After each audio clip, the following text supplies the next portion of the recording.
il-grazzja ta' Sidna Ġesu Kristu li mħabba ta' Alla u l-għaqda fil-Ispiritu Santu tkun magħkom ilkoll.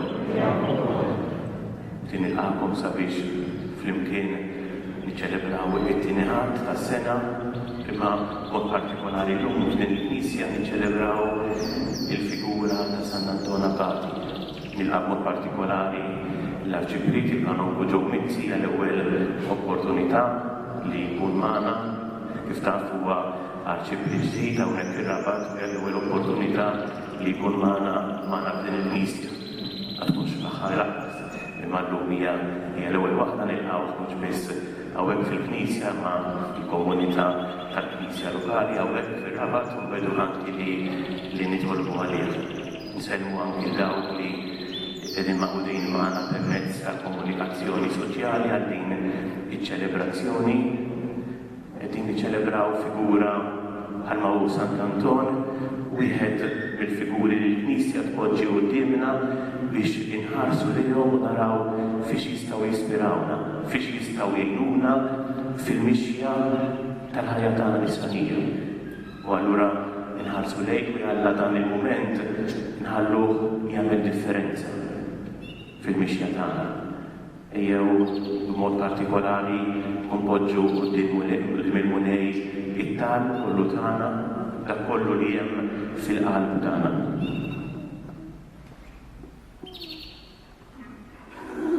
Nofru din l-Ewħaristija b'suffraġġju għall-irwieħ tas-Semmi Abela u l-mejtin tal-familja Abela u Borġ.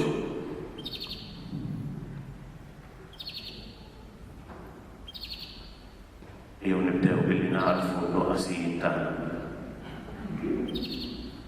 Nistqar l-Alla li jista'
tajt il-grazzja li Sant'Anton Abati biex jaħdik fil-desert bħajja tal-tusija kbira. Għamel li aħna bit-tal tiegħu nitalmu niġbdu lil nfusna u nħobbu lilek dejjem u fuq kollox.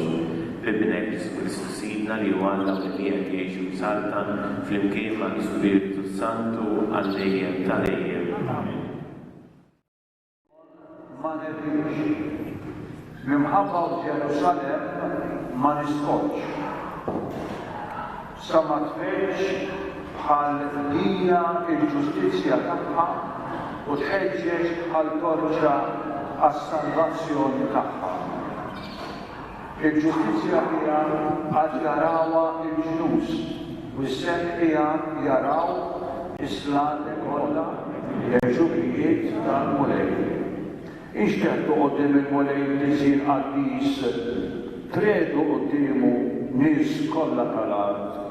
Għajdu fost il-ġnus il-mulej iżalvat u jiġġudika il-popli l-istewqa. Xandru fost il-popli kollha l-ġubijiet tal-mulej.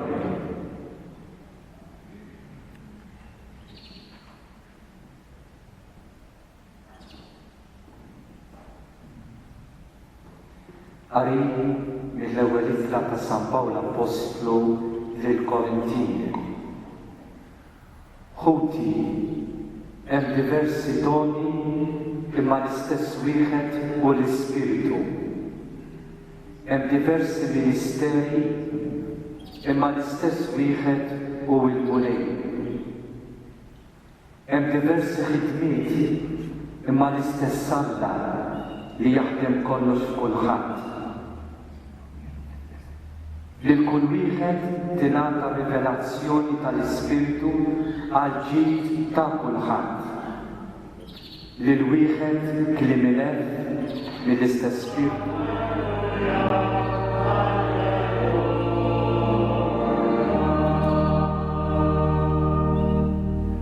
Il-mulej magħkom qari l-Evanġelju skont San Ġwan.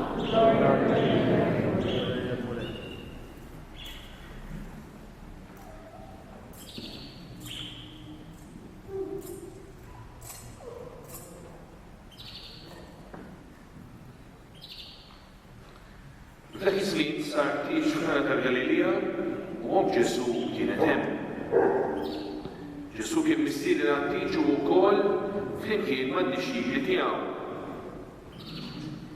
Billi ma kienx fadal iżjed inbit. Ġesu għadlu m'għandhomx inbit. U Ġesu għalilha x'hemm bejni u bejnek mara. Is-sija tiegħi għadha ma waslitx. Ġesu qalet lill-għaddejja, għamlu kull ma jgħidilkom. Issa kien hemm siġġarar tal-ħaġar li bniedem marrit tal-purifikazzjoni tal-luz u l-waħda minnhom tassa xi 100 jew 120 litru. Ġesu qal lill-għaddejja, imlew il-ġarar bl-ilma u dawk imlewhom sa xifer. Imbagħad qalilhom issa ħudu minnu newluh lil dak li qed jieħu ħsieb il-mejda. U huma marru jagħtulu. U dak l-ilma minnu l-finbit. U billi ma kienx jaf min ġie għalkemm il-għaddejja li ħadu mill-ilma kienu jafu. Sejjaħ lill-arus u qallu kulħadd li nbit tajjeb iservi l-ewwel. Meta mbagħad ikun ħadu, iġibu dak li jkun inqas tajjeb. Imma int li nbit tajjeb fajtu sa issa.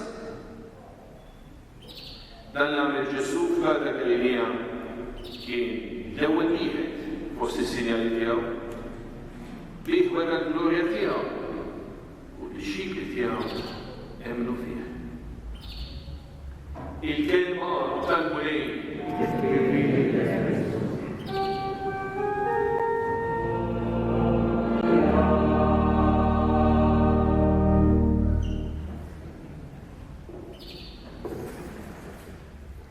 Vangelu li liturgija tal-lum it-tieni ħadd tas-sena tpoġġi qudiemna jippreżentanna din il-ġraja li għadna smajna tinqara għalina storja li kollha kemm aħna nafuha il-famuż tieġ ta' Kana. Ġesu li jsibu festa, mhux festa li saret għalih, mhux festa biex jippreżenta lilu bħalma norganizzaw aħna, imma Ġesu kien sempliċiment wieħed bħal oħrajn. Il-Vanġelu jgħidilna li hemm ommu ċentra Ġesu kien maġġiel. Il-Vanġelu jgħidilna li hemm ommu wkoll. U f'dan il-kuntest jinħoloq dan id-dialogu. L-omm ommu tinnota li kien hemm bżonn ta' xi ħaġa partikolari, tinota li kien għashom l-impiet kellhom diffikultà u ħasset li bina seta' jintervjeni. Il-Vangelu jippreżentana hekk dialogu xort bejnhom u l-ibed. Kważi kultant bħalma nisimgħu ħafna ġenituri jkorru fuq ir-relazzjoni tagħhom mal-ulied. Iqatlu m'għandhomx imbiet u għalina aħna x'għandna naħsbu mara. Hekk ħafna drabi hekk jiġri fil-ħajja tagħna nilmentaw ħafna fuq hekk. it-test tal-Vangelu iktar minn hekk forsi irid jurina Ġwan San Ġwan meta oġġielna dawn il-frus. Irid jurina l-aktar importanti f'dan il-kuntest kienet l-azzjoni ta' Ġesu. U allura jmur direttament għall-azzjoni. Kien hemm dan id-dialogu xort imma mbagħad xi tkun ir-risposta għamlu dak li jgħidilkom. U allura Ġesu jagħmel dan l-intervent li jibdel l-ilma fil-bit. Intervent abbundanti jgħidulna imlewhom sa xfar. Intervent tajjeb għaliex fl-aħħar fil-katedru għaliex ħallejt il-bidi tajjeb sa issa. Intervent li kien essenzjali. Intervent li kien essenzjali. Niftakru li fil-kuntest ta' festa ta' Krist ta' dak iż-żmien ma kienx ikun hemm barra l-bit l-ispirti u l-bar tal-cocktail u ma nafx ħafna affarijiet oħrajn, jew l-ilma jew l-bit. U jekk allura jisbita l-bit, jibqa' biss l-ilma. Dak li hu l-iktar sempliċi, dak li tista' tilgħu mill-bien. Allura l-bit kien propru xi ħaġa li f'dak il-kuntest kienet ferm meħtieġa. Forsi allura l-mistoqsija li tpoġġa qudiemna Vangelu bħal dan hija proprju din.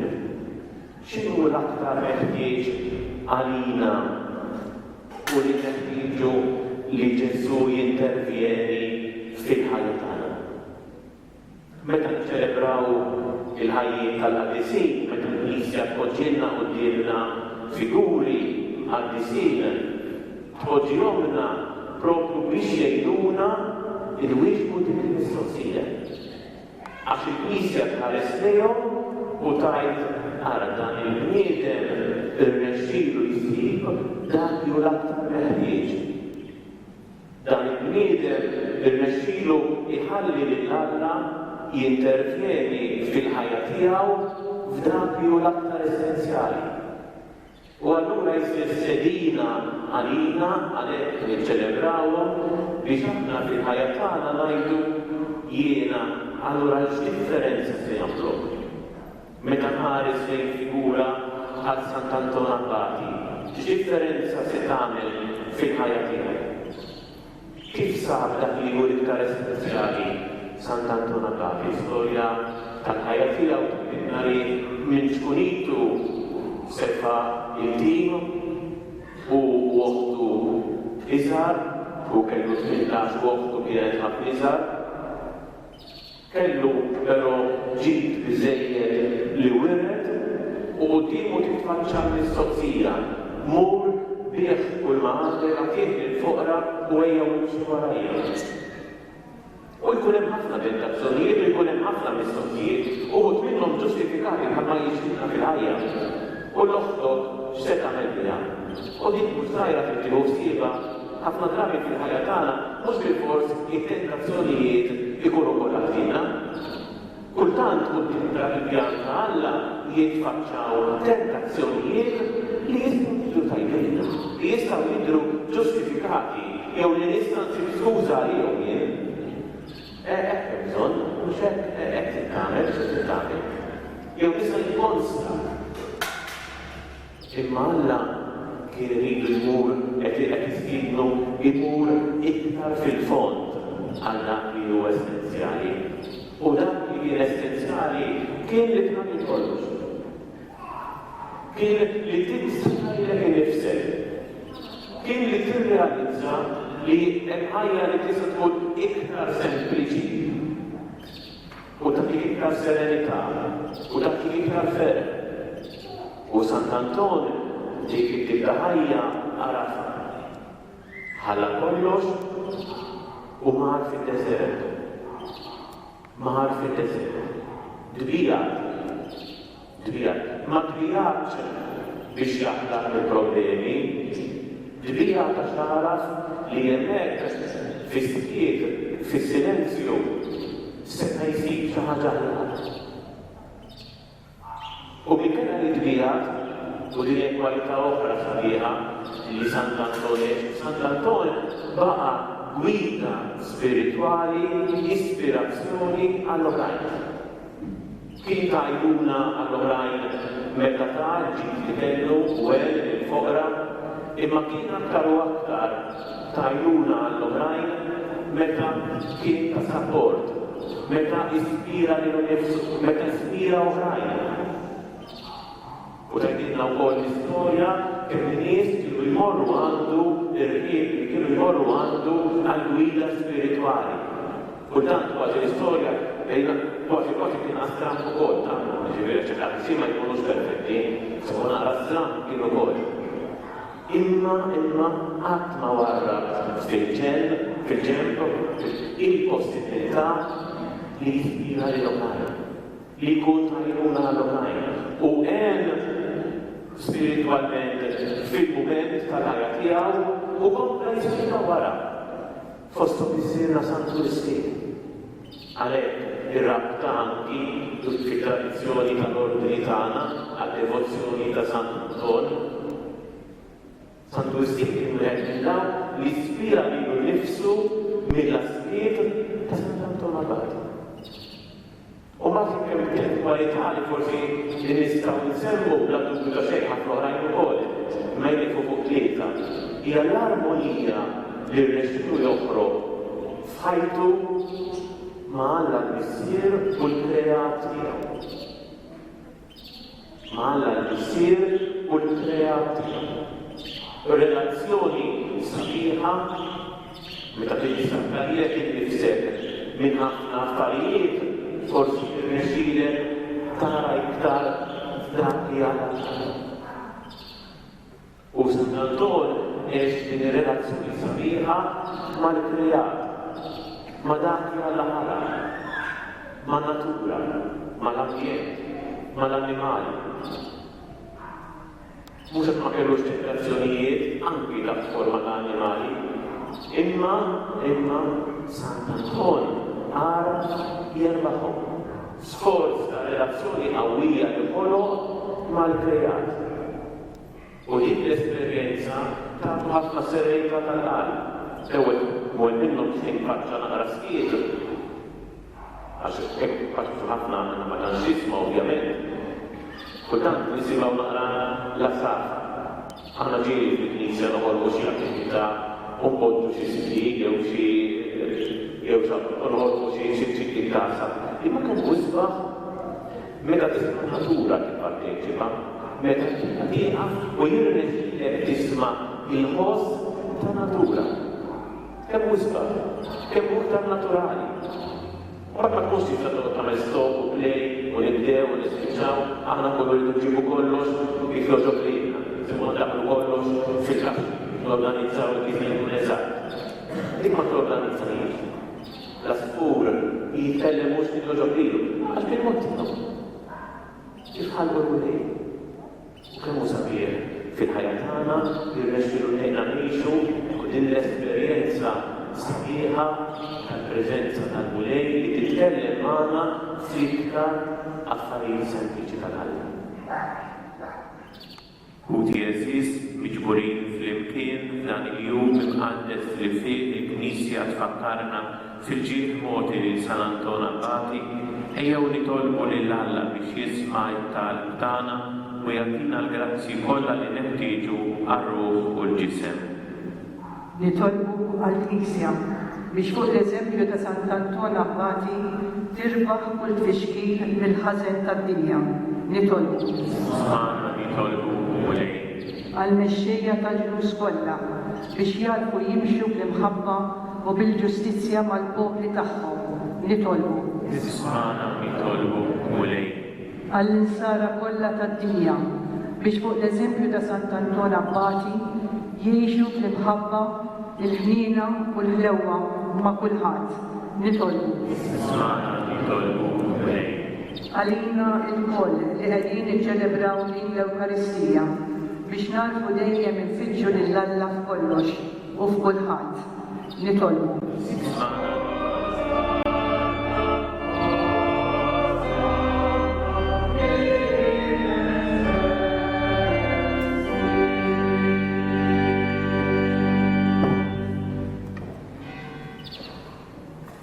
Għadis tassew il-mulej il-tirajn ta' Kurtusija. Għaddi sarek nitolbu dawn offerti bil-barka tal-Ispiritu tiegħek biex jisiru għalina il-kisem dem ta' Sidna Ġesu Kristu. Li meta kien sejnata biex mill-raj jibati għal-mos, rat il-ħaj, qasam, tali bixxiti tiegħu u qal. Ulu il-kol il-dan, għax dan huwa ġismi li jingħata għalina.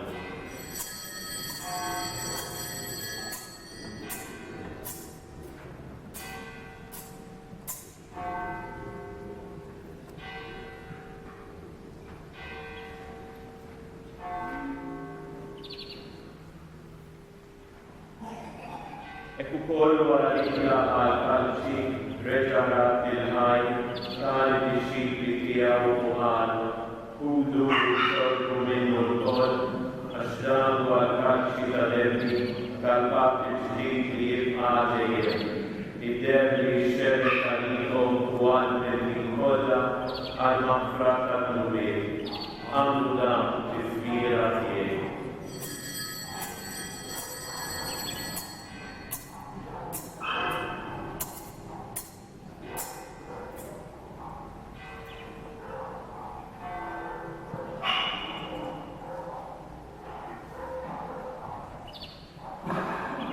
Għidannu l-isteru tal-fili.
Grazzi inqalna provinċjali għal tal-oħra ġejt hawnhekk biex tmexxi l-Ewkaristija fil-festa ta' Sant'Anton Abbati. Nirringrazzjaw ukoll lill-Arċibrit li jogħġbu mill-rank li jiġi biex ikun magħna jiċċelebra magħna preżenti hawnhekk. Grazzi, grazzi. Kemm ngħidulkom li jekk kif tispiċċa il-qudiesa fl-aħħar se nibbirku dawn il-pets u l-annimali li jinsabu ukoll barra, hemm xi klieb ta' tisma' nafx anke ġew ġew hawnhekk. Tajjeb, u mbagħad nispiċċaw hekk tagħmlu lil Sant'Anton Abbati wkoll. Grazzi.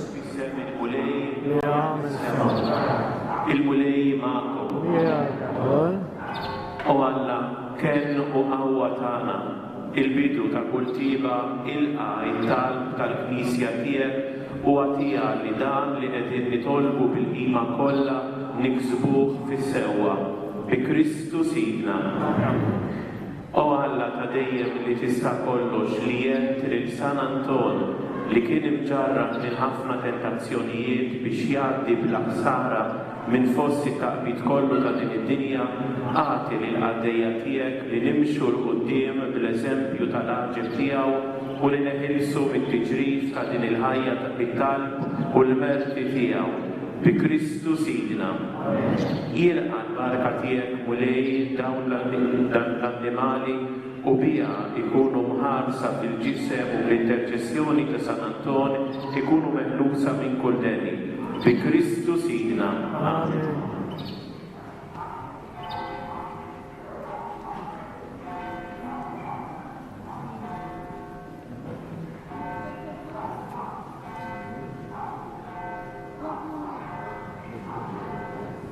Kull min għandu l-pezz jistgħu tibqgħu f'postkom taħna niġu aħna biex innervu.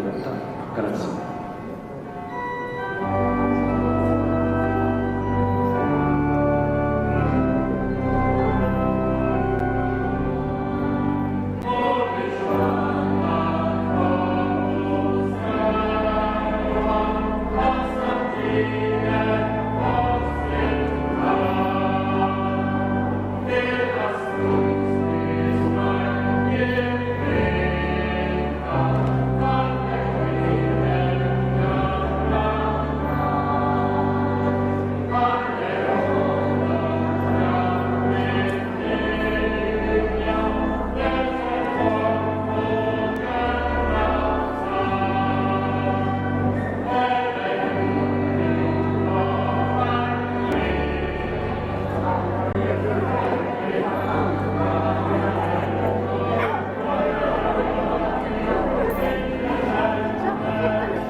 Xejn berek. Tamam da sizden var mı?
Birka dal-kontra?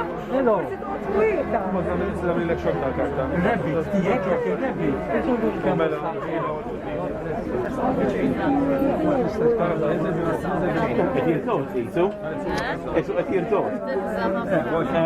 U jaħassa dan niskolla. Għadek il-bitanz?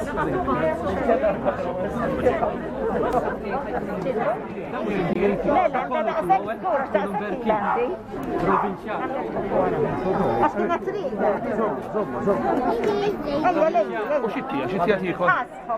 Pero ta' tħobbu kolan katu. Għamil għet naġġel dal-ħodu biex il-laqa l-STM u diġi għaw, għak jħedejta tela.